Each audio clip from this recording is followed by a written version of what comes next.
बिस्मिल्लाहिर्रहमानिर्रहीम, अस्सलाम वालेकुम। ठंडी ठंडी सुबह के साथ, महकती खुशबुओं के साथ, बागों के शहर लाहौर से सैयदा इकरा बुखारी सुबह सवेरे पाकिस्तान में आप सबके साथ मौजूद हैं और यकीनन आपका दिन अच्छा ही बनाने आई हूँ और मैं खैरियत से और उम्मीद करती हूँ कि आप सब भी खैरियत से होंगे। और अगर किसी की तबीयत ख़राब है तो कोई बात नहीं, दुआ हम करेंगे, इंशाल्लाह ठीक हो जाएंगे। और मूड अगर ख़राब है तो आपके मूड के जो मूड स्विंग्स आपके चेंज हो रहे हैं उनको बदलने के लिए आज हम यहाँ पर मौजूद हैं और बड़ी इंटरेस्टिंग चीज़ें आज हम आपके लिए लेकर आए हैं। और प्रोग्राम में आगे जब हम आप देखेंगे, आप बढ़ेंगे हम लोग आगे, तो आप देखेंगे कि बड़े मज़े के हम सेगमेंट्स भी लेके आए हैं और ख़ास तौर पर ख़वातीन के लिए आज बड़ी इंटरेस्टिंग चीज़ें,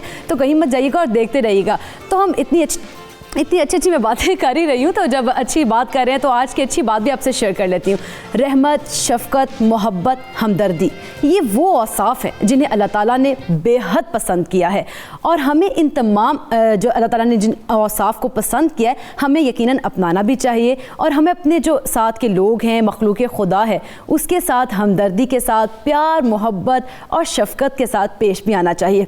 वैसे आज मेरा गला बड़ा खुश्क हो रहा है लेकिन हम अपनी गुफ्तगू को आगे बढ़ाएंगे और आपसे अच्छी बातें तो मैं कर ही रही हूँ। तो अच्छी बात में यह है कि हमें मखलूक़ खुदा जो है उसके साथ अच्छा सलूक करना चाहिए और ना सिर्फ इंसानों के साथ बल्कि जो जानवर हैं, अल्लाह ताला ने ये हुक्म दिया है कि जानवरों के साथ भी अच्छा सलूक जो है वो अपनाएं, उनके साथ अच्छे तरह से पेश आएँ और इंसानों के साथ हमदर्दी के साथ पेश आएँ। जैसे आपके दोस्त हैं और आपके रिश्तेदार हैं, उनके साथ प्यार, मोहब्बत और शफ़क़त से पेश आना चाहिए। और इसी तरह से जो है अच्छी हम बातें कर रहे हैं और हुस्न सलूक से पेश आना चाहिए। जो हुस्न सलूक की बात की जाए तो भाई मेरे को एंकर कहाँ पर है? राय साकिब, लगता है उनका ऑफिस आने को दिल नहीं कर रहा था और वो बाहर ही खड़े हैं और उन्होंने मौसम की लगता है सूरत हाल देख लिया, ठंड एंजॉय कर रहे हैं। तो राय साकिब बाहर ही मौजूद है। राय साकिब किधर हैं जनाब? आज आपने मूड नहीं है लगता स्टूडियो में आने का। इकरा, जैसे आप कह रही हैं कि मौसम बड़ा अच्छा है लाहौर का, तो डेफिनेटली मेरा यकीन माने ऑफिस सेंटर वहाँ आया हूँ, यहाँ पर खड़ा हुआ हूँ जब मैं, तो इतनी ठंडी ठंडी हवा चल रही थी, इतनी खूबसूरत हवा चल रही थी। और जब मेरी नज़र पड़ी है ना पीछे के प्लांट्स और ट्रीज़ पे, lush green trees, lush green plants, तो मेरा तो नजर आ ही रहा है वो नजर आ रहा है मुझे, आपकी शक्ल पे नजर आ रहा है कि आपका दिल नहीं कर रहा। दिल नहीं किया। इकरा मेरे साथ थोड़ा ब्रेक लेता हूँ, आज इकरा अकेली स्टार्ट करती है, मैं ज़रा थोड़ी देर यहाँ बैठता हूँ, मौसम एंजॉय करता हूँ। इकरा ठंडी ठंडी हवा चल रही है, बड़ा खूबसूरत मौसम है और साथ विंटर्स जिस तरह कह रहे थे ना हम कल भी कि सर्दी आ नहीं रही, सर्दी आ गई है। बिल्कुल तो सर्दी आ गई, साकिब यकीनन आ गई है और आप एंजॉय भी करें। तो चले बाहर से ही मौसम का हवाल बता दें हमारे देखने वालों को। चले लाहौर में मौजूद है तो लाहौर से स्टार्ट करता हूँ मैं। आज लाहौर में जी कम से कम 12 और ज़्यादा से ज़्यादा 26 डिग्री सेंटीग्रेड रहने का इम्कान है। लेकिन इकरा यहाँ पर एक बड़ी खूबसूरत बात है, आज अब जब स्टूडियो से निकलेंगी मैं तो आपको बल्कि ऑफर करूँगा कि आप भी मेरे साथ बाहर आ जाइए, या धूप में खड़े होके आज का शो करते हैं। मैं ज़रा एंजॉय करूँगी लेकिन उस टाइम तक मुझे लगता है थोड़ी धूप हो जाएगी और वो थोड़ा ठंडी हवाएं जो है वो खत्म होती जा रही है। लाहौर में आज बड़ा खूबसूरत मौसम है। बिल्कुल, तो कराची के मौसम की बात करते हैं और कराची क्योंकि साहिल समंदर का एक शहर है और बड़ा ही खूबसूरत वहाँ हवाएं चलती हैं, तो कराची का मौसम जो है वो महकमा मौसमियात के मुताबिक कम से कम जो दर्जा हरारत है वो है 18 और ज़्यादा से ज़्यादा 31 डिग्री सेंटीग्रेड रहने का इम्कान है।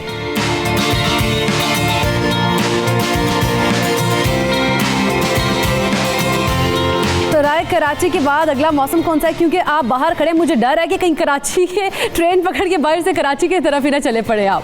अच्छा इकरा, आपने आज नोटिस किया लाहौर का और इस्लामाबाद का वेदर आज एक सा है। हम लोग डेली, मैं तो बैठा लाहौर में जेलस होता रहता था कि इस्लामाबाद में ठंड आ गई है और लाहौर में भी ठंड नहीं आई है, यहाँ पर गर्मी है। लेकिन आज इस्लामाबाद 12 और ज़्यादा से ज़्यादा 23 डिग्री सेंटीग्रेड रहने वाला है। एक सा वेदर है आज लाहौर और इस्लामाबाद का।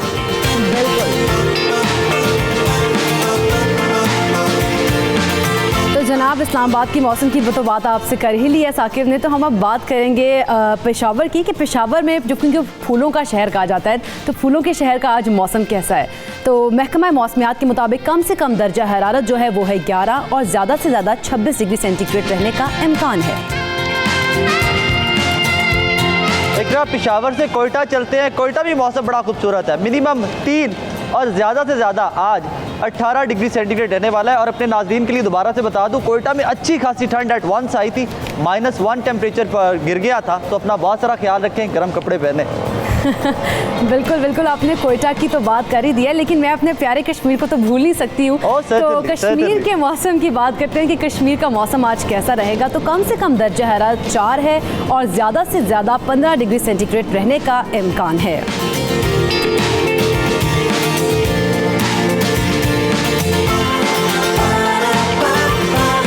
सुबह सवेरे पाकिस्तान,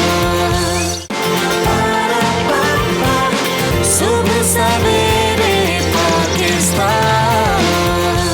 जितना खूबसूरती आप इमेजिन कर सकते हैं, जिस तरह खूबसूरत मौसम बाहर था। आज की और ये पूरे एक इंटरेस्टिंग बात है साकिब, वो ये है कि करतारपुर राहदारी, हाँ, सबसे बड़ी डेवलपमेंट, सबसे बड़ी डेवलपमेंट। सिखों का एक इतना अजीम वो एक मकाम है, मुकद्दस मकाम है। वहाँ पर मतलब एक कहते हैं कि तासुर ये है कि जैसे हम लोग खाना काबा या फिर जाते हैं मस्जिद नबी, तो हम लोगों के जज्बात इतने ज़बरदस्त होते हैं वहाँ पे, हम लोगों के मतलब अल्फाज रिलीजियस जो है ना जज्बात, जो मजहबी जज्बात होते हैं, उनके लिए अल्फाज वाकई में नहीं होते। तमाम सिख बहन भाई पूरी दुनिया में जहाँ जहाँ पर मौजूद हैं, आप तमाम लोगों को इकरा मेरी सुबह सवेरे पाकिस्तान की टीम की जानिब से बाबा गुरु नानक जी का 550वां जन्मदिन बहुत बहुत मुबारक हो।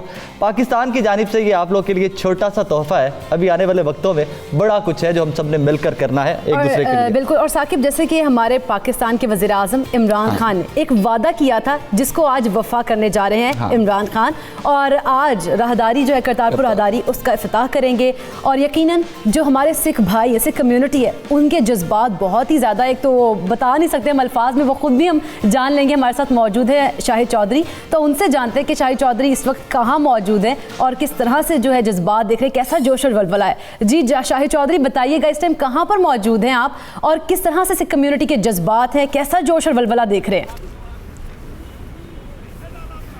जी इकरा, मैं इस वक्त करतारपुर राहदारी के मेन चेक पोस्ट के ऊपर मौजूद हूँ। मेरे से पीछे 2 चेक पोस्ट हैं जहाँ से जो तमाम लोग हैं उनको मुकम्मल तौर पर चेकिंग के बाद जो है करतारपुर राहदारी का जो दरबार साहब है उसके अंदर आने की इजाज़त जो है वो दी जा रही है। 829 एकड़ के ऊपर ये मुकम्मल राहदारी का जो मनसूबा है जो कि बनाया गया है। 330 एकड़ पर जो है दरबार साहब की तोसी जो है कॉम्प्लेक्स की वो की गई है। इस वक्त जो इंडिया से आने वाले सिख यात्री हैं जो पाकिस्तान वाघा बॉर्डर के रास्ते जन्मदिन पर पहुंच चुके हैं, उनकी आमद का सिलसिला जो है वो यहां पर जारी है। इस वक्त जो है उनकी तादाद, बड़ी तादाद के अंदर जो है करतारपुर राहदारी की जो तकरीब है उसके अंदर और करतारपुर दरबार साहब पर हाजिरी देने के लिए सिख यात्री जो हैं वो पहुंच चुके हैं। और उनके जज्बात में अल्फाज में बयान नहीं कर सकता क्योंकि उस वक्त हमें मीडिया उस वक्त इजाज़त नहीं थी, लेकिन जो उनसे हमारी गैर रस्मी गुफ्तगू हुई तो उस वक्त उनका ये कहना था कि हम इससे अल्फाज में बयान नहीं कर सकते। पाकिस्तान की जानिब से एक बहुत बड़ा कदम जो है वो उठाया गया है और खासकर जनरल जो है कमर बाजवा साहब की जानिब से वजीर आजम पाकिस्तान इमरान खान की जानिब से जो वादा किया गया था उस वादे को आज निभाया जा रहा है और आज इसका इफ्तिताह जो है वो किया जा रहा है। और उनका कहना है कि पूरे भारत के अंदर सिख बरादरी जो है वो मुकम्मल तौर पर पाकिस्तानियों के इस इक़दाम का इतना जज्बों के साथ, इतनी मोहब्बत के साथ जो है वो सलाम पेश कर रही है, खराज तहसीन पेश कर रही है वजीर आजम इमरान खान को। और मुझे आइडिया हो रहा है दैट आई मिस्ड आउट, मुझे आपकी एक्साइटमेंट से आइडिया हो रहा है कि हम इकरा को और मुझे भी ऑन स्पॉट होना चाहिए था। अच्छा, हमारे नाज़रीन के लिए ये बताइएगा कि कैसे इंतजामात किए गए हैं हमारे मेहमानों के लिए जो बॉर्डर पार से आ रहे हैं, उनके खाने पीने के लिए, आराम के लिए कैसे इंतजामात किए गए हमारे नाज़रीन को, वही बताइएगा प्लीज़। जी साकिब, बिल्कुल यहाँ पर आपने सही कहा। जोशो जज्बा जब हम देखते हैं कि ये हमने कर दिखाया है और उनके लिए कर दिखाया है जो हमारे दुश्मन मुल्क से आने वाले हैं, और पाकिस्तानियों ने ये साबित किया है कि हम अपनी अक़लियतों का जो है वो ख्याल रखना, उनकी मेहमान नवाजी करना और उनकी इबादत गाहों तक जो हमने इस वक्त जो एक्सेस दी है उसको वाकया ही सही मायनों में साबित किया है। बेहतरीन इंतजाम किए गए हैं। इस वक्त करतारपुर दरबार साहिब के अंदर जो है तमाम तर तैयारियां मुकम्मल हैं। मुकम्मल तौर पर कंप्लेक्स को सजाया गया है, तज़ीनो आराइश की गई है। पूरे 11 बजे जो है वो इंडिया की जानिब से जो आने वाले सिख यात्री हैं वो उनकी आमद का सिलसिला जो है वो 11 बजे शुरू होगा। यहाँ पर 1 बजे के करीब वजीर आजम पाकिस्तान इमरान खान जो हैं वो यहाँ पर पहुँचेंगे और ये बताया जा रहा है इंतजामिया की जानिब से कि कोई 1:30 से 1:45 बजे के दरमियान जो है वो तकरीब से खिताब करेंगे। इसके साथ साथ भारत से जो हमारे वाले मेहमान हैं नवजोत सिंह सिद्धू जो हैं उनकी भी तकरीब के अंदर जो है वो इम्कान मौजूद है। इसके साथ साथ साथ उनके साबिक वजीर आजम मनमोहन सिंह जो हैं वो इसके अंदर शिरकत करेंगे और उनके जो अदाकार हैं सनी देओल जो हैं वो भी आज पाकिस्तान आ रहे हैं। तो इस वक्त उनकी जानिब जो दूसरी तरफ है राहदारी की, उनकी कोई तकरीब जो है वो चल रही है। जैसे ही उनकी तकरीब खत्म होगी तो सिख यात्री जो भारत की जानिब से जीरो लाइन करतारपुर जो है वो क्रॉस करके पाकिस्तान के अंदर दाखिल होंगे। उनकी आमद का सिलसिला जो है वो 11 बजे शुरू होगा। बिल्कुल जैसे ही वो लोग इंटर होंगे बिल्कुल सामने जो है इमिग्रेशन का टर्मिनल जो है वो बनाया गया है। जो 7-6 जो है वहां पर काउंटर जो है वो लगाए गए हैं। आज कोई वीजा जो है वो नहीं है, वीजा फ्री एंट्री जो है वो आज दी गई है। किसी किस्म की कोई फीस जो है वो सिख यात्रियों से नहीं ली जा रही है। Shahid thank you very much, अपना ख्याल रखिएगा। और साथ ही साथ क्योंकि आप जिस तरह बता रहे हैं मेहमान नवाजी, तो आई एम श्योर कि मेरे पंजाबी बहन भाई जो वहां से आ रहे हैं उनके लिए आज लस्सी का बंदोबस्त भी होगा, उनके लिए आज साग का बंदोबस्त होगा। आप भी लस्सी पीजिएगा, आप भी साग खाइएगा और अपना बहुत सारा ख्याल रखिएगा। और तमाम आने वाले मेहमानों को मेरी और इकरा की जानिब से भी वेलकम कीजिएगा। बिल्कुल। और साकिब एक इंटरेस्टिंग बात यह है कि देखिए वो पहले दूरबीन लगा के वो दूर से देखते थे, आज वो यहाँ पर आएंगे, सजदा भी कर सकेंगे, फीलिंग और उस मिट्टी को छू सकेंगे, चूम सकेंगे। कितना उनके लिए सिर्फ इमेजिन कीजिए, वो फीलिंग इमेजिन कीजिए कि आप सिर्फ तरसते हो कि यार मैं उस मकाम तक जाना चाहता हूँ, लेकिन पाबंदियां, बॉर्डर्स बीच में हो और इवेंचुअली इमरान खान आए, जनरल बाजवा आए और कहें कि यार आओ आप लोग वेलकम करते हैं। हाँ, वेलकम करते हैं, यूं खुले बाजों से वेलकम करते हैं। वो थी वायर्स लगाई हुई थी उन्होंने, उनको खत्म कर दिया, दरवाजे लगा दिए, ऐसे शानदार। मुझे इसमें पता है क्या लगता है प्रैक्टिकली, ये जो दिलों के दरमियान लाइनें थी ना, बाजवा साहब ने और प्राइम मिनिस्टर साहब ने वो दिलों की लाइनें खत्म की हैं, दिलों के दरमियान जो लाइनें थी उनको भी खत्म कर दिया। चलिए हम अपने अगले सेगमेंट की तरफ बढ़ते हैं और एक बड़ा ही जबरदस्त हमारा इस सेगमेंट में हमने एक इंटरेस्टिंग चीज़ है, एक हमारे सीनियर आर्टिस्ट हैं जिन्होंने मस्जिद नबी सल्लल्लाहु अलैहि वसल्लम की जो पेंटिंग है इस कमाल महारत से बनाई है कि उसको देखकर दंग रह जाता है इंसान के, ये इतनी जबरदस्त है और हकीकत का जो है ना तस्वीर वो देख के आप तो लगता है कि बिल्कुल रियलिटी में चले गए सामने खड़े। तो गुजरांवाला से ताल्लुक रखते हैं ये नामवर आर्टिस्ट ताबिश साहब। देखिए ये जरा कितनी खूबसूरत लग रहा है कि आपको ये पेंटिंग है, लगता है कि रियलिटी में लेगी पेंटिंग, रियलिटी। और हमने पिक्चर ली हुई है, लग बिल्कुल भी नहीं रहा कि ये खुद हाथ से बनाई गई है। और इसकी बताया जाता है कि 11 फीट लंबी है और 16 फीट चौड़ी पेंटिंग है जिसको ये तैयार किया गया है। और इसको देखकर यकीनन मस्जिद नबी सल्लल्लाहु अलैहि वसल्लम की जो याद है वो ताज़ा हो रही है। ताबिश सियालवी साहब अस्सलाम वालेकुम सर। जी वालेकुम सलाम। ताबिश साहब पहला सवाल, ये पेंटिंग देखने के बाद जो मेरे जहन में आया था ना, वो इश्क की क्या इंतहा होगी कि आपने तहैया किया कि मैंने यार अपना जो सोचता हूँ, जो अपनी आंखों से देखा है, मैंने अपने कलम से, मैंने अपने उस ब्रश पेंट से इसको पेंटिंग की शक्ल देनी है। वाह भाई। जी बिल्कुल जी, अल्हम्दुलिल्लाह अल्लाह ताला का बड़ा ख़ास करम है मुझ पर और मैं के पाकिस्तानी होने का भी मुझे खुशी है और नबी पाक सल्लल्लाहु अलैहि वसल्लम की उम्मत से मुझे पैदा किया गया, मुझे ये सबसे बड़ी खुशी है। मैं खुशकिस्मत हूँ कि मैं सरकार की उम्मत से हूँ और एक आर्टिस्ट हूँ। इस वजह से मैं अल्हम्दुलिल्लाह आर्टिस्ट होने की वजह से, क्योंकि आर्टिस्ट का भी हक़ है कि अपने नबी करीम सल्लल्लाहु अलैहि वसल्लम के मुबारक और रहमतों वाले महीने में जो अल्हम्दुलिल्लाह कोई ना कोई काम करना चाहिए। लेकिन ये मेरे जज्बात थे तो मैंने अपने बुर्श को उठाया और कैनवस पर नबी करीम सल्लल्लाहु अलैहि वसल्लम के रोज़ा रसूल को और मस्जिद नबी को पेंट किया। ये मेरे दिल की ख्वाहिश थी, अल्हम्दुलिल्लाह वो मैंने अल्लाह ने मुझे पूरी करवाई है। ताबिश साहब ये बताइएगा कि कितना अरसा आपको लगा इस पेंटिंग को बनाने में और कब से बना रहे हैं? जी ये तकरीबन 10-12 दिन में मैंने तैयार की है। अरे वाह वाह, हर इसके ऊपर काम तो करना पड़ता है और बड़ी मेहनत है। मुझे ऐड करना पड़ेगा, अक्सर बहुत बड़ी बड़ी जो पोइट्स हैं ना, जो खूबसूरत तरीन नाते लिखते हैं, तो वो कहते हैं यार आमद हुई, ऊपर से आमद हुई, हमसे लिखवा दिया गया। तो ये आपसे भी काम अल्लाह की ज़ात ने करवाना था, आपको भी आमद हुई, ऊपर से आपने कैनवस पे सारे रंग उतार दिए। जी बिल्कुल, जब मैंने इसको स्टार्ट किया और मैंने अपना बुर्श पकड़ा और मेरे दिल में ख्याल आया कि मैं क्या ये बना सकूंगा इतना बड़ा पोर्ट्रेट पेंटिंग जो मस्जिद नबी की, तो बस मैंने बुर्श को जब स्टार्ट किया तो दरूद शरीफ को पढ़ा, दरूद इब्राहिम पढ़ा और नबी करीम सल्लल्लाहु अलैहि वसल्लम को अपने पास हाजिर जानकर बुर्श को स्टार्ट किया। और ये सब कलर और ये सब पेंटिंग के जितने भी कलर जहाँ भी लगे, मेरे दिल में यही ख्याल था कि मैं इस काबिल तो नहीं हूँ, मेरे हाथ भी इस काबिल नहीं है कि नबी करीम सल्लल्लाहु अलैहि वसल्लम खुद मेरे रंगों को चलाएंगे और इतने खूबसूरत मदीना पाक की पोर्ट्रेट को तैयार करवा देंगे। प्यारी बात आपने बस मेरी ये तमन्ना थी अल्हम्दुलिल्लाह। ताबिर साहब, आपने बड़ी प्यारी बात की है, लेकिन हमारे नाज़रीन ये भी जानना चाहते हैं कि नबी मस्जिद नबी सल्लल्लाहु अलैहि वसल्लम के अलावा आपने कोई और भी पेंटिंग्स बनाई हैं? जी बिल्कुल, मैं इसके अलावा मेरे खाना काबा के पोर्ट्रेट भी हैं और मॉडर्न कैलीग्राफी में ख़त सुलस और ख़त दीवानी में मैं बहुत ज़्यादा काम कर रहा हूँ इस वक्त। और अल्हम्दुलिल्लाह बहुत ज़्यादा मेरी कैलीग्राफी ख़त सुलस में और दीवानी में मुख्तलिफ़ घरों में मुख्तलिफ़ दफातर में डिस्प्ले हो रही है। सही, बहुत शुक्रिया आपका ताबिर साहब, आपने हमें अपना कीमती वक्त दिया है और हमारे नाज़रीन को अपने इतने खूबसूरत काम से और अपने मतलब उनका मुझे इतना तो सब काम है, यहाँ फील हो रहा है दैट वी आर ब्लेस्ड। हमने देखी तो वो भी एक कैसी फीलिंग है, वी आर ब्लेस्ड। बिल्कुल। तो यहाँ वक्त तो एक ब्रेक का, लेकिन जब ब्रेक के बाद आएंगे तो ख़वातीन के लिए ख़ास सेगमेंट हमारे पास है और वो थोड़ा सरप्राइज ही मैं रखूँगी। हाँ, हम सब के लिए, हम सब ख़वातीन के लिए। छोटी सी ब्रेक लेते हैं, वापस आते हैं।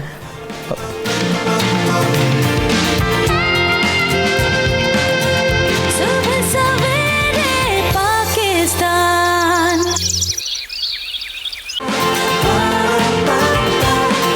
सुबह सवेरे पाकिस्तान।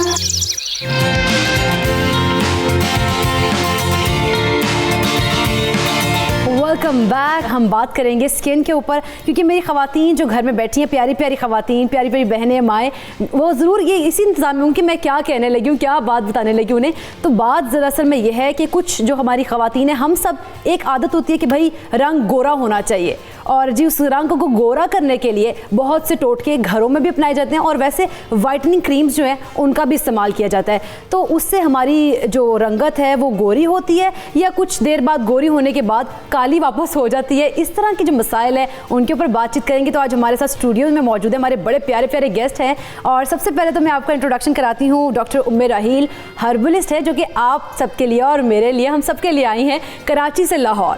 तो बहुत शुक्रिया उम्मे आपा आपका यहाँ पर कराची से लाहौर आने के लिए। तो आप यकीनन आज हम आपसे बड़े टोटके सीखेंगे और मैं अपने हाथों पे भी अप्लाई करूँगा। तो ये हमारे साथ मौजूद होंगी उम्मे आपा आज, और हम लोगों को बताएंगी कि किस तरह से हम लोग जो है अपनी स्किन केयर कर सकते हैं और रंग गोरा बना सकते हैं अच्छे तरीके से, ना कि हम जो लोकल वाइटनिंग क्रीम्स को यूज़ करते हैं उनको इस्तेमाल करते हैं, हम अपने रंगत ख़राब ना कर दें। तो इन चीज़ों पर हम बात करेंगे, और हमारे साथ स्टूडियो में एक और भी गेस्ट मौजूद है जिनका तारुफ आपको कराएंगे, Rai Sakir. Iqra, you caught me in the middle of my sip, मैं भी सिप लेने लगा, you caught me in there. Anyways, मेरे साथ स्टूडियोज़ में रबिया रज़ा खान साहिबा मौजूद हैं, एस्थेटिशियन हैं, ब्यूटिशियन हैं, और इनकी अपनी स्किन से आपको आइडिया हो रहा होगा कि अगर आप इनके पास जाते हैं, इनकी टिप्स पे अमल करते हैं तो आपकी स्किन डेफिनेटली काफ़ी बेहतर हो जाएगी। Rabia, thank you very much for coming. Thank you so much for having me. Start करते हैं कि सबसे पहले मैंने देखा कि ख़वातीन के साथ मर्दों के भी ये मसाइल हैं। मैं सैलून अक्सर जाता हूँ, कभी हेयर कट करवाना है, बियर्ड के लिए जाता हूँ, तो 5-5, 6-6 रोज़ जो हैं वो सिर्फ वो मुंह के ऊपर मास्क लगा के और ऊपर से वो रगड़ाई हो रही है यूं करके, and they are going on and on, and I just wonder कि यार मर्दों को भी इतना है। लेकिन yes, in 2019 man are more conscious than women. क्या करना चाहिए? ये तो अच्छी बात है। I am very glad that man are conscious now and they should be conscious as women are. जो करना चाहिए वो ये है कि सिर्फ आप जाके सैलून जाके या क्लिनिक्स पर जाके ट्रीटमेंट्स ना कराएं, आप साथ साथ एक अच्छी होम केयर रिजीम भी रखें। होम केयर रिजीम में आपके क्लेंजेस आ जाते हैं, आपके सन ब्लॉक्स, आपके सिरम्स वगैरह, उसके साथ साथ आपकी एक हेल्दी डाइट होनी चाहिए। इन तीनों चीज़ों को अगर आप साथ लेके चलते हैं ना, तो आपका स्किन परफेक्ट रहती है, आप हेल्दी रहते हैं। इकरा, सुना आपने? हाँ, मैंने सुन लिया है, लेकिन ये कि वैसे आप बताएं, मतलब एक आपसे सवाल है, स्किन जो हमारी गोरी होनी चाहिए या खूबसूरत होनी चाहिए? हेल्दी होनी चाहिए। हाँ वही, हाँ हेल्दी होनी चाहिए, और हेल्दी स्किन ज़्यादा अच्छी लग रही थी। गोरी स्किन है लेकिन रंग सफ़ेद है और पोर्स ओपन है या उसमें स्पॉट्स आ रहे हैं, वो बिल्कुल भी नहीं अच्छी लगती। ठीक है, फीका शलजम जिसे कहते हैं, बेरौनक बेजान स्किन, वो नहीं अच्छी लगती, वो स्किन अच्छी नहीं लगती। लेकिन आज बड़े सवालात हैं हमारे देखने वालों के भी जहन में कि जो गोरी जो क्रीमें इस्तेमाल करते हैं रंग गोरा करने के लिए, वाइटनिंग क्रीम्स का इस्तेमाल करते हैं, क्या वो सही है या फिर मतलब उसके ऑल्टरनेटिव्स कुछ हैं हमारे पास? सही तो तुम बहुत प्यार से कह रही हो।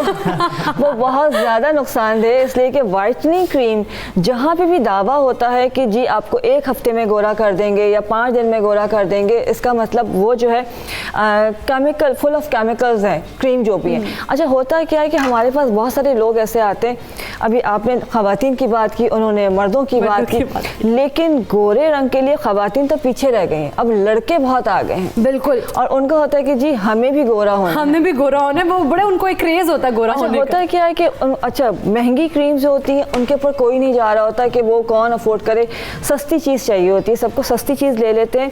और जो formula creams like whitening creams जो कही जाती हैं उनके साइड इफ़ेक्ट्स जो हैं नॉर्मली कहा जाता है क्या होगा, छोड़ेंगे तो रंग काला हो जाएगा, ऐसा नहीं है।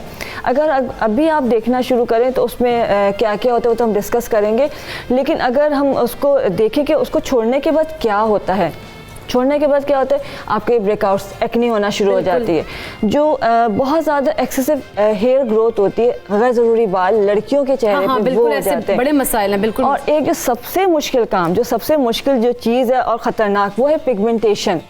छाइयाँ जो आ जाती हैं, लोग कहते हैं जी ये प्रेगनेंसी में हो गई थी या धूप की वजह से हो गई थी या खून की कमी की वजह से हो गई थी, वो एक अलग कंडीशन होती है ठीक हो गया। और वो क्योर हो जाती है। बट क्रीम्स के बाद जो कंडीशन होती है, लाइक आपने 5-6 दिन भी क्रीम लगा ली और छोड़ दिया, कि आप किसी सैलून गए हैं या आपकी बहुत अच्छी सी कोई फ्रेंड है, उसने कहा यार तुम बहुत डल हो रही हो या बड़ा हाँ, ऐसी बातें होती हैं। मुरझाया हुआ सब मुंह लगा। हाँ कॉलेज में चले जाए, यूनिवर्सिटी में चले जाए तो दोस्त से कहते हैं यार तुम्हारा रंग आज काला लग रहा है। हाँ। वो फिर कहते हैं कि यार धूप ये है, लगा मौसम लो, change हो रहा हाँ, है। तो इससे तुम फ्रेश हो जाओगे, आपका रंग अच्छा तो हो ये टोटके जाएगा। सही नहीं है बिल्कुल भी। अरे अच्छा वो टोटके नहीं है, ये मतलब वो क्रीम्स क्रीम्स उसमें क्या होता है, उसमें जो डला हुआ होता है हाइड्रोक्विनोन, जो डला हुआ होता है मर्करी होता है। कहने को लोग कहते हैं, अच्छा हमारे पास जो पेशेंट आते हैं वो कहते हैं कोई बात नहीं डॉक्टर साहब, और थोड़ा सा रंग तो साफ हो जाएगा, बाकी स्किन खराब होगी तो वैसे, देखा जाएगा। आपा क्योंकि बहुत से मसाइल आ रहे हैं और मतलब बड़ी यानी कि ये प्रॉब्लम्स आ रही हैं हमारी, खास तौर पर आज जो खवातीन हैं, औरतें हैं, उनके मसाइल हैं, हम सब के मसाइल हैं ये। लेकिन एक हमारे साथ कॉलर पे मौजूद हैं आलिया जी। अस्सलाम वालेकुम आलिया, कैसी हैं आप? वालेकुम सलाम, मैं ठीक हूँ, आप कैसे हो? मैं ठीक हूँ आलिया। क्या आपको मसाइल है, कोई मसला है, कुछ जानना चाहती हैं? उम्मी आप हमारे साथ ही मौजूद है। जी जी, अस्सलाम वालेकुम, मैं आप ठीक, क्या हाल है आपका? अल्हम्दुलिल्लाह बिल्कुल ठीक ठाक।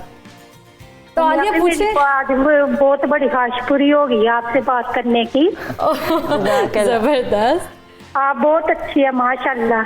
Thank you. तो आलिया और उम्मीद है मैंने आपसे ये आलिया राबिया भी बैठी हैं, राबिया भी बड़ी प्यारी लग रही हैं, उनके बारे में कुछ नहीं कहना चाहेंगी? इनके बारे में राबिया बैठी हैं हमारे पास, इतनी प्यारी उनकी शक्ल है माशाल्लाह से, इतनी खूबसूरत है, उनके बारे में नहीं कुछ कहना चाहेंगी? जी माशाल्लाह, वो भी बहुत प्यारे हैं, और उनको भी अस्सलाम वालेकुम। सलाम करें आपको भी। चले जी आलिया, क्या जानना चाहती है, क्या कोई स्किन के मसाइल हैं आपके साथ? तो उम्मी आपा से डिस्कस करें, वो आपको बताएंगी बड़े अच्छे टोटके। जी शुक्रिया। मैंने उम्मी आपकी से ये पूछना है कि उम्मी आपी मुझे है ना ऐसा ऑयल बताएं या कोई टोटका जिससे मेरे बाल माशाल्लाह घने लंबे और खूबसूरत हो जाए, जैसे आपकी बेटियों के बाल है ना, वैसे मुझे भी बताएं कि मेरे बाल भी उन जैसे हो जाए। जबरदस्त। तो चलें आपा, बताइए लंबे हसीन बालों का राज। सॉरी सुना नहीं, क्या कहा इन्होंने? उन्होंने पता नहीं क्या कहा, लंबे घने बालों के बारे में जानना चाह रही है, क्योंकि उन्होंने आपकी बेटियों के बाल बिल्कुल देखे हैं। बिल्कुल। अच्छा बाल देखें, होता है कि जो भी चीज़ अप्लाई कर रहे हैं वो फ़ायदा पहुंचाती है, लेकिन मैं सबसे कह रही होती हूँ कि अगर आपको एक अच्छी चीज़ चाहिए, चाहे स्किन हो, चाहे आपके बाल हो, चाहे आपकी ओवरऑल हेल्थ हो, उसके लिए डाइट का अच्छा होना बहुत ज़रूरी है।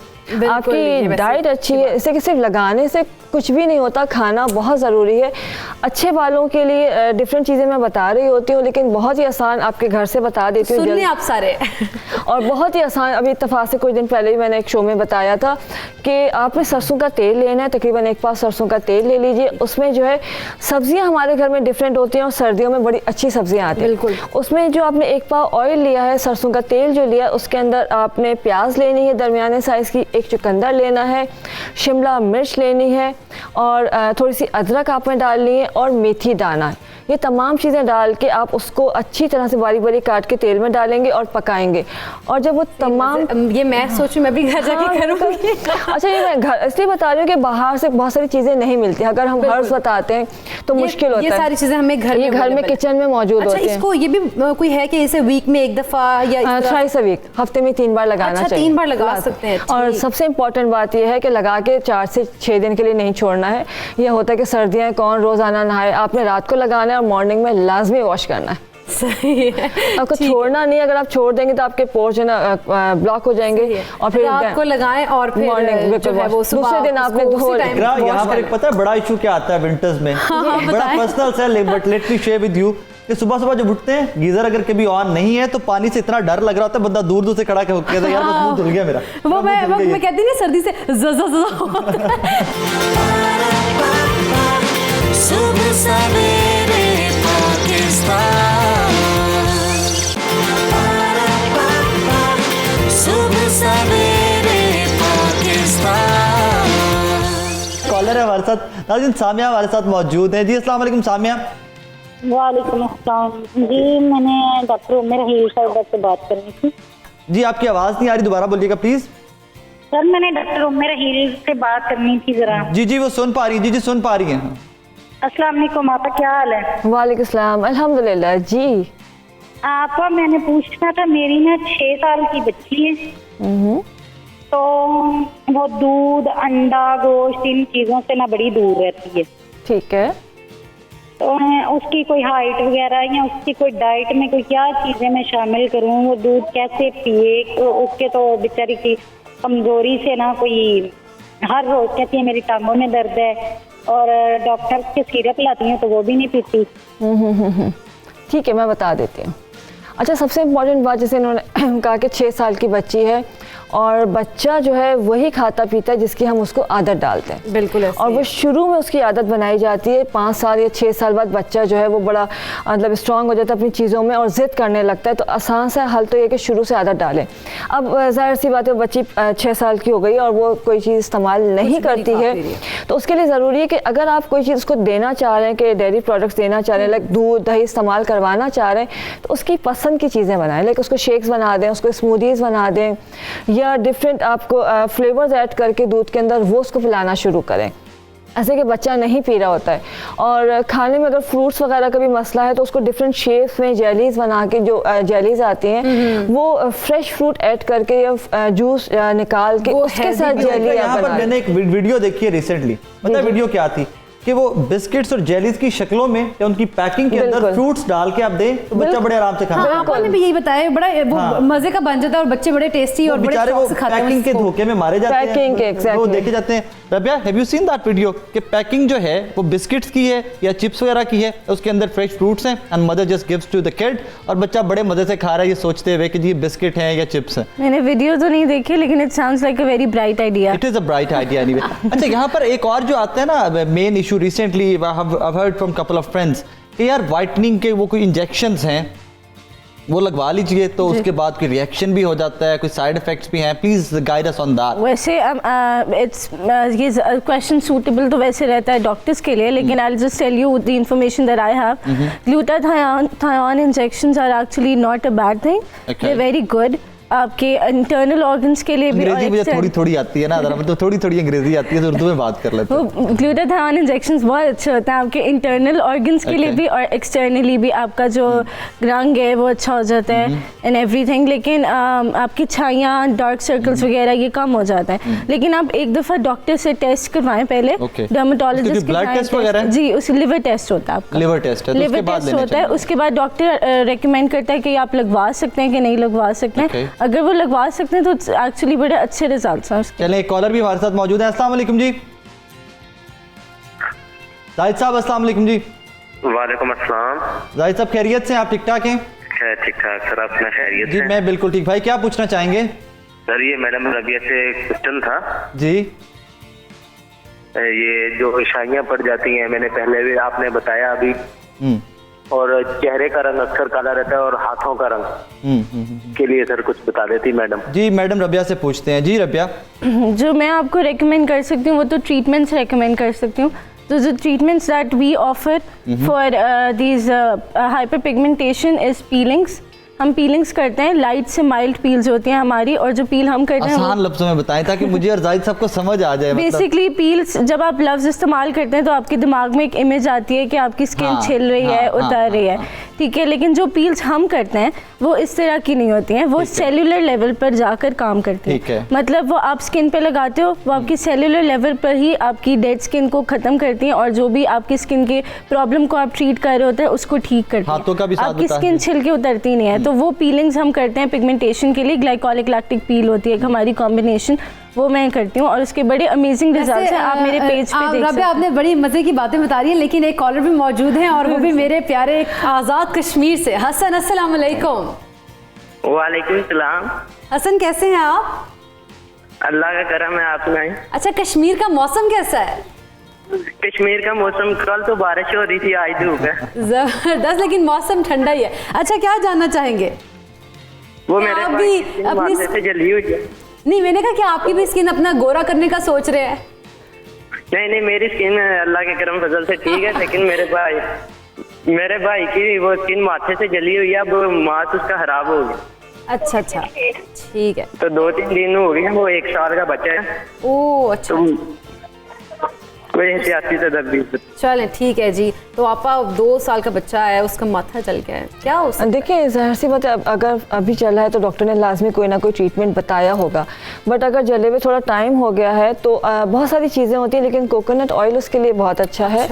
कोकोनट ऑयल लगाते रहना चाहिए। साथ साथ जो है, मैं बहुत एक आसान सी चीज़ बताऊँ उन तमाम लोगों के लिए जिनकी अल्लाह ना करे कभी स्किन जल गई है, जैसे अभी रबिया ने बताया, पीलिंग बहुत अच्छा ऑप्शन है। पीलिंग के अलावा अगर आप चाहते हैं तो उसमें अगेन वही सरसों का तेल लेना है आपने थोड़ा सा, उसमें आपने प्रॉन्स झींगे डाल के जलाने हैं, सही। और उसमें काफूर की 2 टिक्कियाँ, तकरीबन आपने 100 ml जो है 100 ग्राम करीब सरसों का तेल लेना है, उसमें मुट्ठी भर जो है झींगे डालने हैं और 2 काफूर की टिक्कियाँ डालनी है। इसको जला लेना है अच्छी तरह से, और जब वो जल जाएगा तो उस तेल को ठंडा करके छान लेना है। और ये तेल जली हुई स्किन पे जब लगाते हैं तो वो नेचुरली जो धब्बे और निशान होते हैं जले हुए, लेकिन एकदम से नहीं होते, उसमें टाइम लगता है। आप लगाते रहिए, डॉक्टर्स का अगर ट्रीटमेंट चल रहा है तो वो करवाते लगाते रहेंगे तो ठीक हो 2-3 मंथ्स तो लगेंगे। अच्छा। लेकिन अगर अभी स्किन अल्लाह ना करे किसी की बर्न हुई है तो फ़ौरन ना लगाएं, पहले आप डॉक्टर से कंसल्ट करें कि उसकी कंडीशन क्या है, कितना % जला हुआ है, क्या कुछ लगाना है। ये नहीं कि गोश्त निकला हुआ है बिल्कुल ख़तरनाक तरह से बर्न हुआ है, उसके ऊपर आप कोई चीज़ लगा दें। डॉक्टर से कंसल्ट किए बगैर कोई चीज़ डायरेक्ट अप्लाई नहीं करनी चाहिए। डॉक्टर से कंसल्ट नहीं करना चाहिए। अच्छा, राशिद एक कॉलर भी इकरा मेरे साथ लाहौर से मौजूद है। राशिद साहब अस्सलाम वालेकुम, कैसे हैं आप? खैरियत से हैं? राशिद जी, रबिया ये इसी इशू पे बात कर लेते हैं। स्किन बर्न टोटका हमारे पास आ गया, और आपा का टोटका डेफिनेटली काम तो करता है, उसमें तो आजमूदा है पहले से। इसका क्या ट्रीटमेंट आप क्या बताएंगी कि अभी 1.5 साल का बच्चा है, स्किन बर्न होगी, उसका हेड इज बर्न? वैसे तो मैं इस वक्त रेकमेंड करूंगी कि पहले आप डॉक्टर की डायरेक्शंस फॉलो करें ऑनेस्टली, और दूसरा आप वेट करें। बच्चा थोड़ा बड़ा होता है तो जो माइक्रो नीडलिंग प्रोसीजर्स हैं वो they have been proven to very amazing results for the burn victims. In fact I have treated 1 or 2 myself. तो ये वो जब ये थोड़ी एज बच्चे की ज़्यादा हो जाती है तो इस ट्रीटमेंट की तरफ आ सकते हैं, लेकिन अभी जो जैसे डॉक्टर कह रहे हैं वैसे करते हैं। Fair enough. सही। अच्छा आपा, एक और बड़ा सर्दियों के मसाइल है ख़वातीन के, हम सबके, कि हम लोग मतलब हमारी स्किन एक तो ड्राई हो चुकी है और वो थोड़ा डार्क होना शुरू होता है कलर, तो उसके लिए हम कोई क्रीम्स यूज़ करते हैं तो क्या वो स्किन बर्न वगैरह तो नहीं ऐसा कोई इशू होता? मतलब कोई ऐसी क्रीम्स मतलब यूज़ वो कर लें अगर खुदा ना होता जिससे स्किन बर्न हो जाए, कुछ ऐसा वैसा? देखिए, अगर ड्राई, जाहिर सी बात है वेदर है, स्किन ड्राई होती है। अच्छा, सबसे आसान सबसे इम्पॉर्टेंट जो चीज़ है, स्किन को कुछ ना कुछ लगाना चाहिए। ड्राई स्किन ज़्यादा डार्क हो जाती है, डार्क होती है। अगर आप स्किन को बिल्कुल खुश्क छोड़ देंगे तो वो स्याही की तरफ माइल होना शुरू हो जाएगी। हाँ, और ये इशू वैसे सर्दियों में होता बहुत है ज़्यादा कि स्किन डार्क हो रही है, कुछ प्रॉब्लम और मतलब काले हो जाए, इसीलिए होता है कि वो ड्राइनेस की वजह से। अगर आप प्रॉपर मॉइस्चराइजिंग क्रीम लगाते रहेंगे, अच्छी क्रीम लगाते रहेंगे तो कभी भी नहीं होगी। और बड़ी आसान सी चीज़ बताऊं कि फ्रेश क्रीम हर घर में मौजूद होती है। बलाई, लोग बड़ा घबराते हैं कि शायद पता नहीं बलाई की महक होगी, कुछ होगा। अगर आप किसी भी क्रीम के बजाय सिर्फ ये फ्रेश क्रीम बलाई जो है, इसमें थोड़ा सा ग्लिसरीन ऐड करें और ज़रा से फ्यूल लेमन ड्रॉप्स, लीमू के कतरे, और इसको नाइट क्रीम के तौर पे लगाना शुरू कर दें तो आप देखेंगे कि आपकी स्किन जो है बहुत फ्रेश होना शुरू हो जाएगी और खूबसूरत भी हो जाएगी। बिल्कुल होगी, हेल्दी भी होगी। और साथ साथ जो है कोकोनट ऑयल 1 टीस्पून डेली पीना शुरू कर दें। अच्छा, पीना है तो ये बहुत ज़बरदस्त है। आपकी पूरी स्किन की जो ड्राइनेस है वो ख़त्म हो जाएगी। जिनको एलर्जीज़ की प्रॉब्लम्स रहती हैं वो इससे इंशाल्लाह ताला नहीं होंगी, जो कि सर्दियों में आ रही होती हैं। सही है, तो बड़ा अच्छा आपने बताया। तो रबिया, आप कोई लास्टली मैसेज देना चाहें हमारी ख़वातीन को जो घर बैठे आपको सुन रही हैं, आपको देख रही हैं? मैं इस वक्त रेकमेंड करूँगी कि सर्दियाँ आ गई हैं तो अपना थोड़ा सा एक विंटर रिजीम अच्छी सी सेट करें। ट्रीटमेंट्स वगैरह के लिए you can come for consultations any time you want. इसके साथ साथ आपने प्रॉपर जो सिरम्स मैं आपको रेकमेंड करूँगी जिसमें हाइलुरोनिक एसिड होता है, वो वाले सिरम्स यूज़ करना स्टार्ट करें। बड़ा अच्छा जा रहा है उनका। And that's pretty much it. Take care of yourself. चले, मतलब आपने हमें बताया बड़े मजे की चीज़ें, लेकिन और हम आपा से भी पूछेंगे कि आपा लास्टली हमारे जो ख़वातीन खास तौर पे घर में बैठी हैं तो वो सोच रही होंगी कि आपा कोई टोटका बताए या कोई ऐसा मैसेज दे सर्दियों के लिहाज से कि उनकी स्किन हेल्दी हो, खूबसूरत उसी में नज़र आए, ना कि गोरा मतलब उस तरफ ना जाए। सबसे इम्पोर्टेंट बात है कि सब जो हैं जैसे हैं उसमें खुश रहना सीखें, इसलिए कि अल्लाह ताला ने आपको मुकम्मल और ख़ूबसूरत बना के भेजा है। तो झूठी चीज़ों के ऊपर ना भागें, अपना ख्याल रखें स्किन का। कोल्ड क्रीम्स हैं, मॉइस्चराइज़र्स हैं, सीरम्स हैं, वो लगाएं। फ्रूट्स आप जितना खा सकते हैं, मतलब जितना फ्रेश फ्रूट्स हैं वो आपके लिए बहुत अच्छे हैं। और अभी अनार आया हुआ है, आप अनार खाएं, मीठे का इस्तेमाल करें, ऑरेंजेस इस्तेमाल करें, आपको किसी और चीज़ की ज़रूरत ही नहीं पड़ेगी इंशाल्लाह। चलें जी, ठीक है। अब मतलब हमने अपनी ग़िज़ा को ठीक रखना चाहिए। तो आप कराची से हमारे लिए लाहौर आई हैं और हमारे नाजरीन को अपने इतने अच्छे टोटके बताए, इतनी अच्छी बातें बताई, आपका बहुत शुक्रिया। और रबिया, आप भी हमारे साथ मौजूद थी, आपने भी हमारे नाजरीन को यकीनन अच्छी बातें बताई हैं और हमने आपसे बड़ा कुछ सीखा है। नहीं, चुपके चुपके बैठे, मैंने भी बहुत कुछ बैठा हुआ था, आराम से है, ख़वातीन का सेगमेंट है, लेकिन आजकल मर्दों के भी मसाइल हैं, वैसे यही मसाइल है। चलें, बहुत शुक्रिया रबिया आपका भी। तो नाज़रीन, यहाँ पर एक छोटा सा ब्रेक लेंगे और ब्रेक के बाद आएंगे तो हम दोस्ती पर बात करेंगे, तो स्टे विद अस।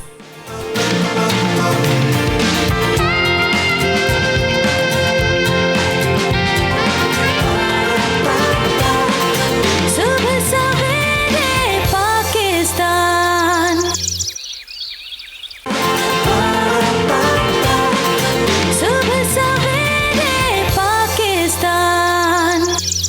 मुझे आज भी लगता है और हमेशा से आई स्टिक टू दैट कि सबसे इंटेग्रल पार्ट सोशली पेरेंट्स के बाद, फैमिली के बाद अच्छा दोस्त होता है। बिल्कुल, और मुझे गाना याद आ रहा है, तेरी मेरी ऐसी दोस्ती। लाहौर का मौसम वाकई बहुत अच्छा है। जिस तरह मैं बारिश से बता रहा था आपको, लाहौर का मौसम आज बहुत अच्छा है। एक तरह से मूड को आपको आइडिया हो गया होगा।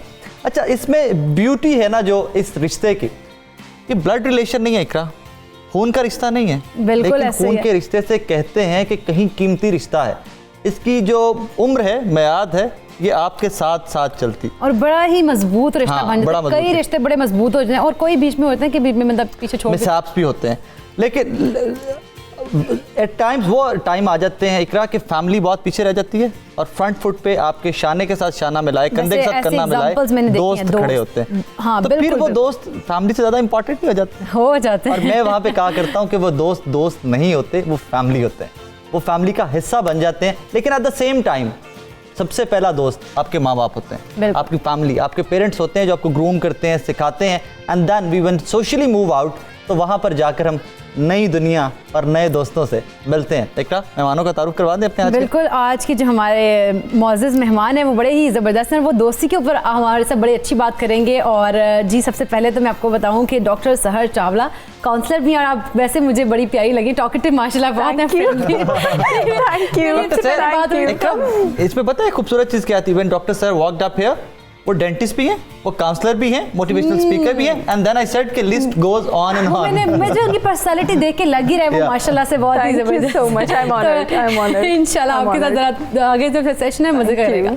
तो नेक्स्ट जो हमारे हैं जी मेहमान हैं वो है अली अब्बास, मोटिवेशनल स्पीकर है और किस तारुफ के मोहताज नहीं। आपने बड़ी बार सबसे पहले पाकिस्तान के सेट पर इनको देखा भी है और इनसे बातचीत भी की है और बड़ी अच्छी बातचीत जब एक डाउन हो ना, जब आपको लगे कि ट्रैक से इधर हमारे साथ हमारे होते हुए पहली बार आए हैं। हाँ, हमारे आज बातचीत So, कैसी होगी welcome to both of you. वो आपके ऊपर है। Thank you so तो much. बहुत शुक्रिया आप जब भी दोनों का। लगे ना इकरा डाउन है या थोड़ा ट्रैक से हट रहे हैं तो अली अब्बास की वीडियोस देख लीजिए, अली की वीडियोस देख लीजिए। एक और भी हाँ। हमारे साथ हमारी गेस्ट मौजूद है मईशत काज़मी इस्लामाबाद से। तो अस्सलाम वालेकुम और बहुत शुक्रिया आपका भी मईशत काज़मी साहिबा, आपने अपना वक्त दिया हम लोगों को और उम्मीद करते हैं कि भाई आपके साथ हमारी जो है ना गुफ्तगू बड़ी अच्छी गुजरेगी। तो मशीह साहिबा को देख के आइडिया हो रहा है कि इस्लामाबाद का मौसम भी अच्छा है आज। वो मुझे लग रहा है फ्रेश, वहाँ से भी आइडिया हो रहा है कि इस्लामाबाद प्रीटी भी लग रही मॉर्निंग है, fresh है morning। ये ना प्रीटी लग रही है माशाल्लाह से।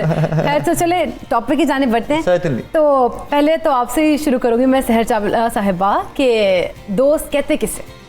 देखिए मैं बात इससे शुरू करूँगी। There is a famous saying कि one good friend is worth more than 1000 relatives, जिस तरह आपने हाँ, बात की है। बिल्कुल। फिर ये भी कहते हैं, ये भी बहुत फेमस है कि family is not just blood. जिस तरह आप कह रहे थे, मुझे बात आपकी बहुत अच्छी लगी कि फिर वो दोस्त तो नहीं रहते, फैमिली का हिस्सा वो तो बन जाते हैं। फैमिली बन जाते हैं। वो कहते हैं ना, show me your crowd, I show you your future, कि आप दिखाएं आप किन लोगों में उठते बैठते हैं और मैं आपको बताता हूँ कि आपका मुस्तकबिल क्या है और आपका हाल क्या है। तो जो दोस्त होता है वो नाम इंटरैक्शन का नहीं होता, वो नाम इंटीमेसी का होता है। इंटरैक्शन, मेरा ऐसा मानना है कि हम इंटरैक्शन बहुत ज्यादा लोगों से करते हैं और हर जिस इंसान से इंटरैक्शन करते हैं वो हमारी एक्वेंटेंस नहीं बन जाता। और उन एक्वेंटेंसेस में से भी बहुत कम ऐसे लोग हैं जिनको हम अपने हल्का अहबाब में शामिल करते हैं और उनमें से भी कम है जिनको हम फिल्टर करके जिनके साथ हम इंटीमेट होते हैं, फ्रेंड्स बनाते हैं उन्हें। फ्रेंड्स के क्राइटेरिया मैं हमेशा कहती हूँ, it is an S3 triple S, जिसके साथ आप सेफ फील करें, जिसके साथ आप सीन फील करें और जिसके साथ आप सेटिस्फाइड फील करें। जबरदस्त ट्रिपल है। सेफ, सीन, अच्छा, मुझे यहाँ पे I would agree to that. यहाँ पे मुझे थोड़ा सा लगता है कि insanity is the part of friendship. कहीं पे इंसान होना पड़ता है, you have to let go. सीन मैं आपको कह रही हूँ, सीन फील करें, आपको लगे कि मुझे एक्नॉलेज किया जा रहा है, मेरी प्रेजेंस को, मेरे व्यूज को, मेरी विक्ट्रीज को, मेरी डिफीट्स को, सबको देखा जा रहा है। और फ्रेंड्स के साथ वैसे भी ये शरारतें छोटी मोटी चलती रहती हैं और फिर फ्रेंड्स के साथ ये कुछ होता है। अपने हम लोग इतना दूसरे फैमिली में इतने इस तरह से हम नहीं चुलबुले होते जितना कि हम फ्रेंड्स में जाके, और अनोखी हमारी शरारतें होती, बड़े मजे मजे की हम बातें करते हैं। आगे मैं यही फ्रेंडशिप की बात करूंगी। There is a triangle, positivity, consistency, vulnerability. जब तक आप रजामंद नहीं है इस बात पर कि कोई आपकी पर्सनालिटी का हर कॉर्नर देख ले, हर गोशा देख ले, आप वल्नरेबल हो जाए, तब तक आप उसके दोस्त बन नहीं सकते। तो अली अब्बास साहब आप बताइएगा कि जैसे दोस्त की मतलब एक होता है ना कि ये दोस्त है, उसके अंदर कैसी ऐसी खुसूसियात होनी चाहिए कि हम उसको कहेंगे हमारा दोस्त है, वाकई दोस्त है? बिस्मिल्लाहिर्रहमानिर्रहीम, सल्लल्लाहु अला हबीबिही सय्यदना मुहम्मदिन व आलिहि वसल्लम। आप जब खसूसियत का वर्ड यूज़ किया ना तो मुझे इकबाल का एक वाक़या याद आ गया। जब इकबाल डेथ बेड पे थे ना, तो जो हकीम साहब उनका इलाज कर रहे थे वो उनके बेस्ट फ्रेंड भी थे। अच्छा जी। तो जब हकीम साहब ने कहा, बड़े दुखी थे और पूरे इलाके को ना अंदाज़ा हो गया था कि अब इकबाल साहब का आखिरी वक्त आ गया है। तो वो कहते हैं कि मैं मुझसे ना ये तकलीफ़ देखी नहीं जा रही आपकी, तो आप मुझे इजाज़त दीजिए, मैं आपको फ्यूम का इंजेक्शन लगाता हूँ ताकि आप बेहोशी की हालत में इस दुनिया से रुखसत हो जाए। आप अंदाज़ा कीजिएगा सेंसिटिविटी कि दोस्त की जान निकल रही है और दूसरा दोस्त कह रहा है कि आपको मैं फ्यूम का इंजेक्शन लगाता हूँ। लेकिन इकबाल फरमाते हैं, हरगज़ ऐसा ना कीजिएगा, इस लम्हे का इंतज़ार मैंने सारी ज़िंदगी किया है। मैं जानना चाहता हूँ, मैं महसूस करना चाहता हूँ, जब रूह तन से जुदा होती है उस वक़्त इंसान के क्या एहसासात होते हैं। आप गौर कीजिएगा, इंसान जब कोई चीज़ सीखता है ना, वो दूसरों को बताने के लिए सीखता है, अपना एक्सपीरियंस शेयर करने के लिए सीखता है।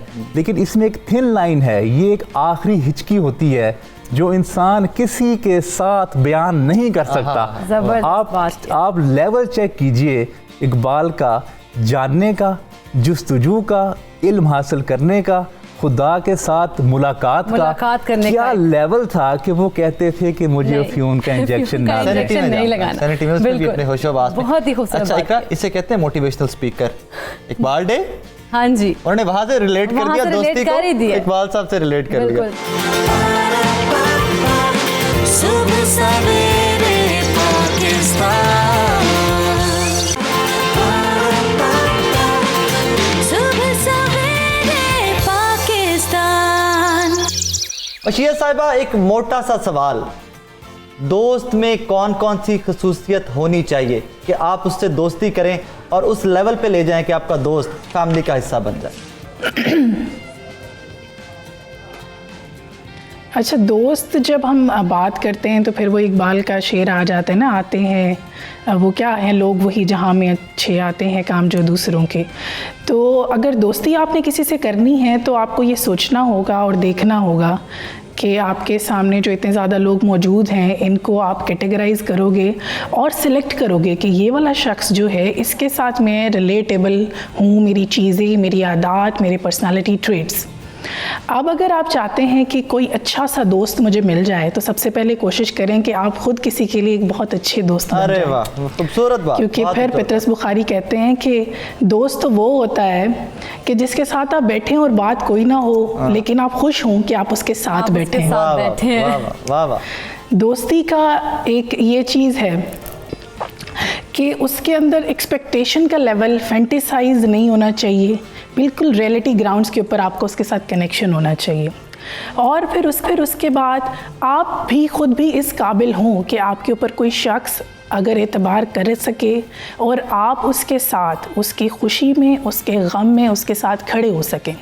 अगर आप में ये क्वालिटीज़ हैं तो ये ज़िंदगी जो है इसके अंदर होता ऐसे ही है जैसे आप होते हैं ना, वैसे जो लोग हैं वो आपको ऑटोमेटिकली कनेक्ट कर लेंगे, ऑटोमेटिकली आपकी तरफ अट्रैक्ट होंगे और आपका जो है एक पेयर बहुत अच्छा बन जाएगा। बिल्कुल, एक पेयर अच्छा बन जाएगा और ऑटोमेटिकली हर हाथ मिलाने वाले को दोस्त समझना आजकल के दौर के अंदर, बिल्कुल आजकल के दौर के अंदर ये बड़ा मसला बन गया है कि फेसबुक के ऊपर, इंस्टाग्राम पे बनाए गए दोस्त, हाँ, वैसे ये मसला हमें लगता है कि ये बड़े अच्छे हमारे दोस्त हैं अच्छे। दोस्त वो है जो इन रियल, यस, और यही हमारे साइकोलॉजिकल प्रॉब्लम्स के लिए भी ये चीज़ बहुत ज़्यादा जो है लगता है कि ट्रिगरिंग एलिमेंट बन चुका है। रिलेशनशिप प्रॉब्लम्स आ जाती हैं क्योंकि हम क्या समझते हैं कि हर शख्स जिससे हम इंटरेक्ट कर रहे हैं ये अब हमारे साथ बड़ा लॉयल हो चुका है, बड़ा पॉजिटिव हो चुका है। दोस्त के अंदर जब क्वालिटीज़ आपने देखनी है तो उसके अंदर एक सबसे अच्छी जो क्वालिटी है ना कि नॉन जजमेंटल होगा, वो कभी भी आपको आपकी सिचुएशन से, आपके हालात से जज नहीं करेगा, आपके अच्छे बुरे वक्त का साथी होगा। लॉयल्टी उसके अंदर होना बहुत ज़्यादा ज़रूरी है,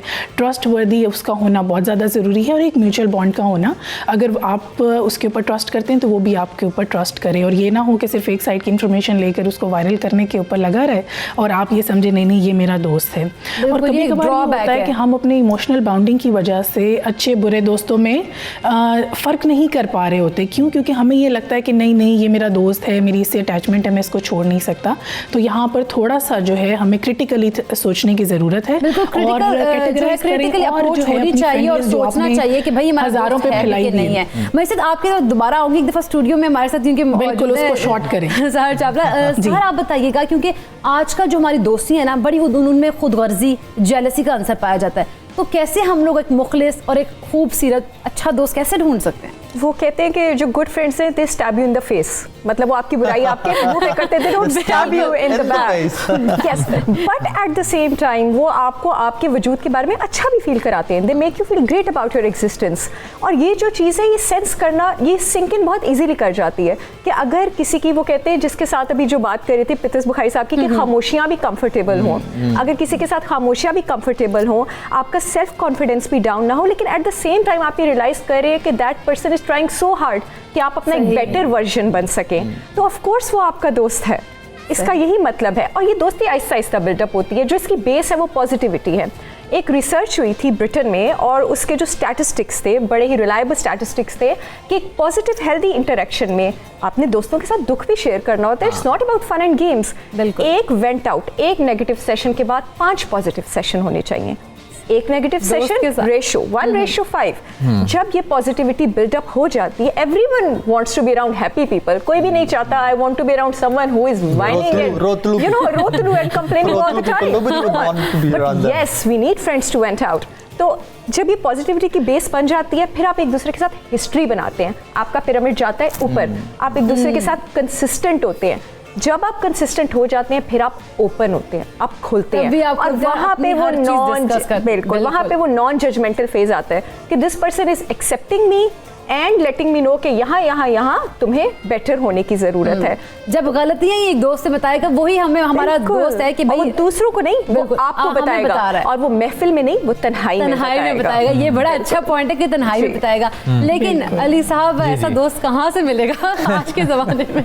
देखिए, अगर आप गौर करें ना, आपकी दोस्तियाँ जो हैं वो एक पहली साल से लेके ना 20 साल के दरमियान में होती है, ग्रेजुएशन लेवल तक होती हैं बस। उसके बाद ना इंसान को अकल आनी शुरू हो जाती है जब वो बहुत सारे धोखे खाता है, ना समझ होता है, वो सोचता नहीं है मुझे इससे क्या मुफाद है, वो ये नहीं सोचता कि ये मेरे करियर में कैसे बेहतर साबित हो सकता है।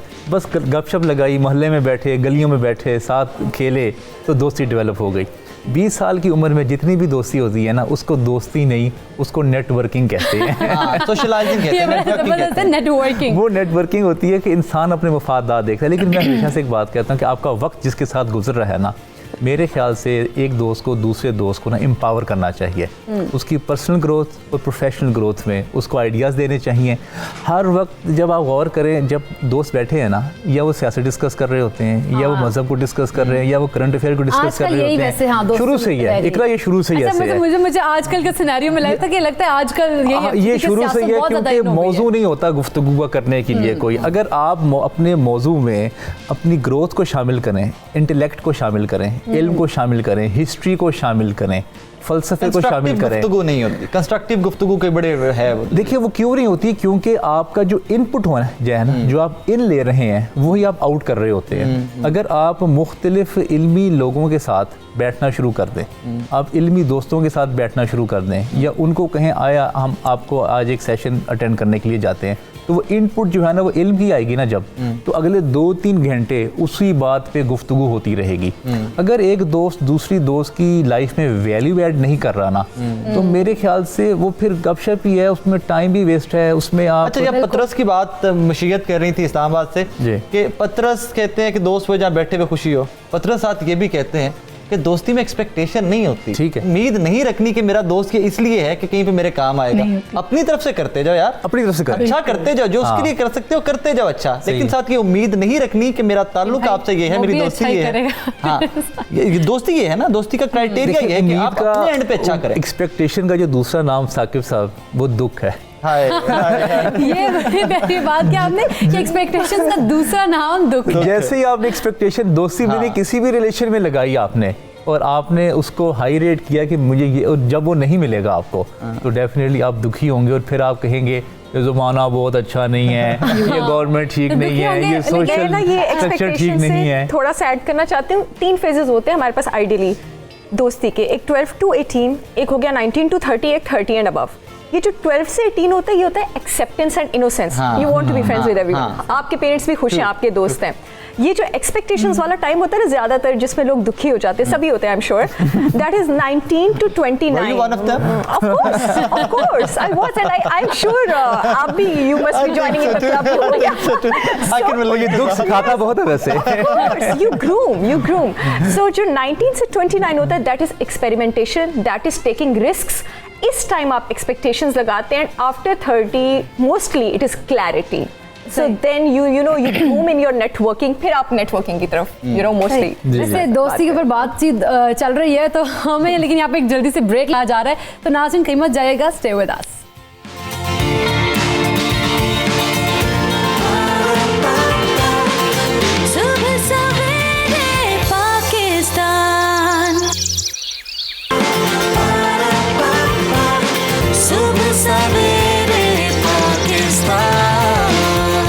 नाज़रीन, जैसा कि हम इस खुसूसी सेगमेंट में अपने प्यारे नबी आकाए दो जहां सरवर कौनैन हज़रत मोहम्मद मुस्तफ़ा सल्लल्लाहु अलैहि वसल्लम की सीरत तैयबा के मुख्तलिफ मौज़ूआत पर बात करते हैं, लेकिन आज इस मौजू का, और हमेशा की तरह खूबसूरत ही मौजू है मेरे प्यारे नबी की सीरत में से, तो आज इस मौजू का हमने इंतखाब किया है, वो बहैसियत नबी करीम सल्लल्लाहु अलैहि वसल्लम, बहैसियत मुबश्शिर और नज़ीर किस तरह से थे। एक तो अपने मेहमानों का तारुफ करवा देते हैं और उसके बाद फिर टॉपिक की जानिब बढ़ते हैं। नाज़रीन, आज स्टूडियो मेरे साथ मौजूद हैं मोहतरमा सबाहत रमज़ान सियालवी साहिबा, स्कॉलर हैं, रिलीजियस स्कॉलर हैं। आप अक्सर टेलीविजन स्क्रीन पर देखते रहते हैं, और जब मज़हब की बात आती है, रिलीजन की बात आती है, इस्लाम की बात आती है, तो बड़ी खूबसूरत बातें हमें बताती हैं। उनके साथ मोहतरम ऐनुल हक बगदादी साहब मौजूद हैं।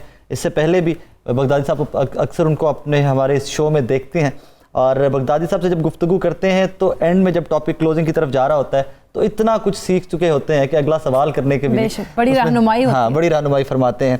सबाह साहिबा, आपसे आगाज़ करते हैं, मुबश्शिर और नज़ीर मानियो मफहूम हैं क्या? पहले आज की गुफ्तगू वहाँ से आगाज़ करते हैं। औज़ुबिल्लाहिमिनश्शैतानिर्रजीम बिस्मिल्लाहिर्रहमानिर्रहीम। बहुत शुक्रिया आप सबका।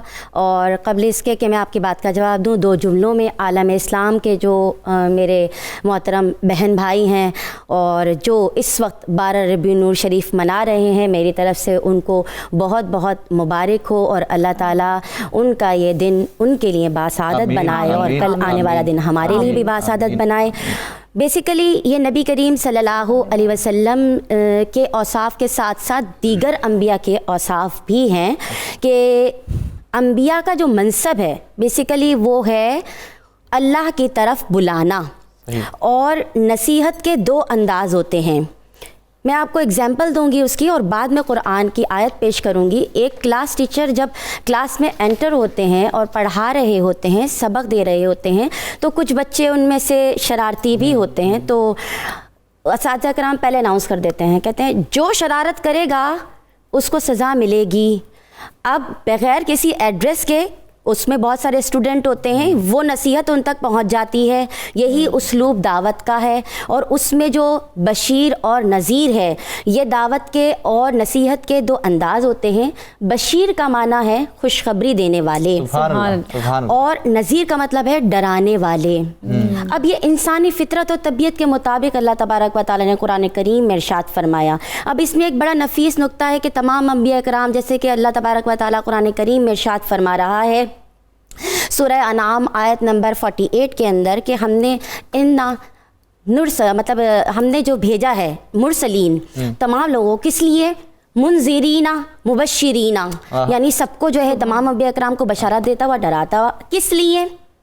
आमना, वो ईमान ले आए। फसलहा, उन्होंने इस्लाह अगर पाली तो फ़ला खौफुन अलैहिम वला हुम यहज़नून, उनको ना कोई गम है और ना उनको कोई फिक्र है। अब अल्लाह ताला सूरह बकरा में भी फरमा रहा है फ़बाअसल्लाहु नबिय्यीना मुनज़िरीना मुबश्शिरीना, वही बात। अब नबी करीम सल्लल्लाहु अलैहि वसल्लम भी मुबश्शिर और नज़ीर हैं, दीगर अंबिया भी हैं।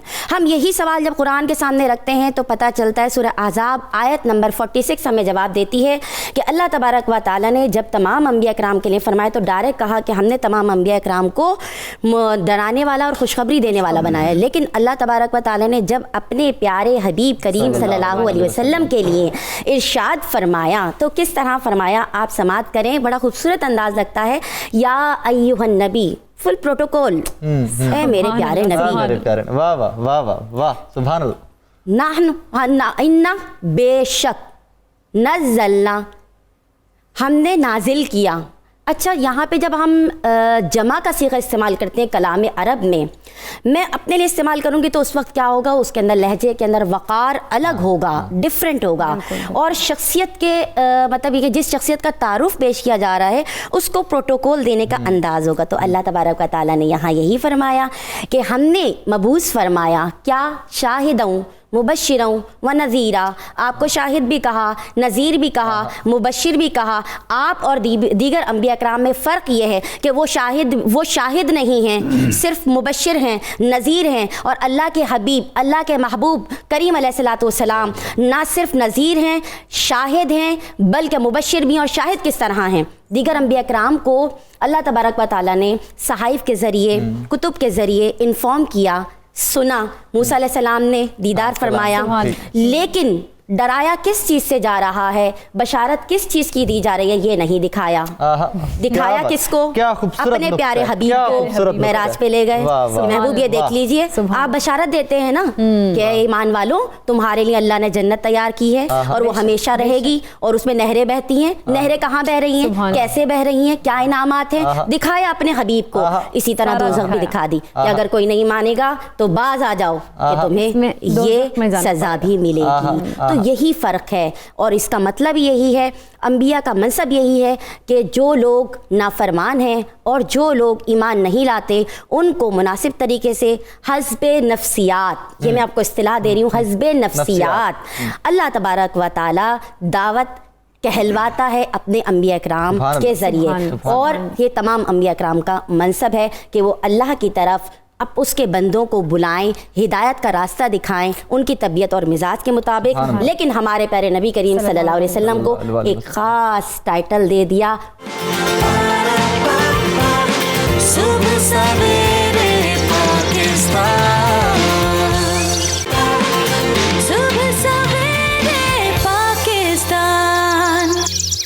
बगदादी साहब, जिस तरह से सबाह साहिबा ने भी कहा है कि अल्लाह ताला ने अपने प्यारे नबी सल्लल्लाहु अलैहि वसल्लम को बड़े खूबसूरती के साथ एक टाइटल दे दिया गया, तो अल्लाह ताला ने नबी करीम सल्लल्लाहु अलैहि वसल्लम की बहैसियत मुबश्शिर व नज़ीर क्या इरशादात फरमाए कुरान पाक में? जी बिस्मिल्लाह रहमान रहीम। बहुत शुक्रिया, और बड़ा हसास सा टॉपिक है आज का हमारा, और वो हसास मैं इसलिए कह रहा हूँ कि इसमें हुज़ूर अलैहिस्सलातु वस्सलाम की सिफ़ात और आपके सिफ़ाती नाम बयान किए जा रहे हैं, और उसमें मुबश्शिर और नज़ीर, तो मुबश्शिर तो अपने माना के एतबार से बड़ा वाज़ेह है, लेकिन नज़ीर का जो लफ्ज़ है वो थोड़ा सा अगर उसको हम प्रॉपर एलिब्रेट ना करें या समझे ना, तो वो थोड़ा सा अपने मनफी माना की तरफ जा सकता है। बिल्कुल। अगर थोड़ा सा ना हम आम से कॉन्सेप्ट में ले लें, यहाँ पर जो लफ्ज़ नज़ीर है, ये नज़ीर इंज़ार, इस इंज़ार के अंदर वो जो डर था, उस डर के अंदर खौफ और नफ़रत का पहलू है, खौफ और नफ़रत का पहलू है। अब नबी की ज़ात में तो ये चीज़ें नाउज़ुबिल्लाह दूर तक, वो तो दुनिया से नफ़रत को ख़त्म करने के लिए आए, मिटाने के लिए आए हैं। इसी आयत के नुज़ूल के बाद आप अलैहिस्सलातु वस्सलाम ने हज़रत मुआज़ बिन जबल और साद बिन वक़ास थे, शाम में उनको भेजने लगे तो फरमाया कि बश्शिरू वला तुनफ़िरू, कि बशारत देने वाले बन जाएं, नफ़रत फैलाने वाले ना बने। तो गोया कि बशारत के मुकाबले में ज़िद में जो जुमला यूज़ हुआ है वो लफ्ज़ है नफ़रत, यानी कि डर किस माना में? नफ़रत के माना में, कि जब आप दीन की तरफ लोगों को बुलाने लगें तो वहाँ पर आप वो अंदाज इख्तियार न करें कि लोग आपसे नफरत करने लगें, बल्कि वो अंदाज इख्तियार करें कि लोग आपसे मोहब्बत करने लगें और दीन की तरफ कशां चले आएं। मोहब्बत का बिल्कुल बड़ा मोहब्बत फैलाना। जब माना ये पाया जाता है तो फिर ये डर का यहाँ पे क्या माना है? अब इंतज़ार है ना, तो डर बेसिकली हुजूर अलैहिस्सलातु वस्सलाम के बारे में अल्लाह रब्बुल इज़्ज़त जब फरमाते हैं कि मैंने तो आपको रहमत बनाकर भेजा है, वमा अरसलनाका इल्ला रहमतल लिल आलमीन, तमाम आलमीन के लिए रहमत बनाकर भेजा है। जबकि इसी जगह पे कुरान में दूसरी जगह पे फरमाते हैं कि वमा अरसलनाका इल्ला काफतल लिन्नास बशीरन व नज़ीरा, हमने तो आपको पूरी इंसानियत के लिए मुबश्शिर भी और मुंदिर भी बनाकर भेजा है, नज़ीर भी बनाकर भेजा है। तो जो यहाँ पर इंज़ार का मतलब है, जो आखिरी अल्फाज में इन्होंने बताया कि हुजूर अलैहिस्सलातु वस्सलाम का डराना, डर सुनाना, लफ्ज़ यहाँ पर डराना नहीं है, डर सुनाना। उससे कुछ मुतरजिमीन ने कुरान की इस आयत का इस लफ्ज़ का तर्जुमा डराना किया है, लेकिन जो मोहब्बत वाला तर्जुमा जिन्होंने किया है उन्होंने कहा डर सुनाने वाले, डर सुनाने वाले आप। क्यों? जैसे कि कहा गया कि जब इसमें इब्तदाई आयत में जो ये थी इन्ना अरसलनाका शाहिदन व मुबश्शिरन व नज़ीरा, तो शाहिद बेसिकली कि आपको मेराज की रात में वो सारी चीजें दिखा दी गई। अब एक बाप का डर, एक माँ का डर, एक उस्ताद का डर, वो मोहब्बत वाला डर होता है। और जब वो आपको डराते हैं तो उसके अंदर आपकी खैरखाही होती है, बिल्कुल आपकी भलाई होती है इस्लाह के लिए। तो यहाँ पर गोया कि आपका मुरब्बी, आपका दाई, वो आपको इस रास्ते पर इसलिए बुला रहा है कि आपको पता नहीं कि आपके रास्ते में कितनी बड़ी मुश्किलात आने वाली हैं और आपकी ज़िंदगी इससे तबाह हो सकती है, आपका मुस्तकबिल जा सकता है।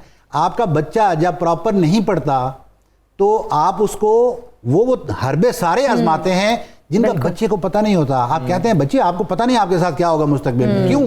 कि आपको पता है, आप उन तजर्बात में से गुजर के आ चुके हैं। हमें पता है। छोटा बच्चा जब मेडिसिन नहीं लेता और वो बीमार है तो आपको पता है कि ये मेडिसिन ना लेने से इसके कितने नुकसानात होंगे सेहत के, तो आप उसको मोहब्बत के अंदाज में ऐसा इंतजार देते हैं कि फिर वो दवाई ले लेता है। वो आपकी जो डर सुनाना आपका होता है उसके अंदर बेसिकली मोहब्बत होती है।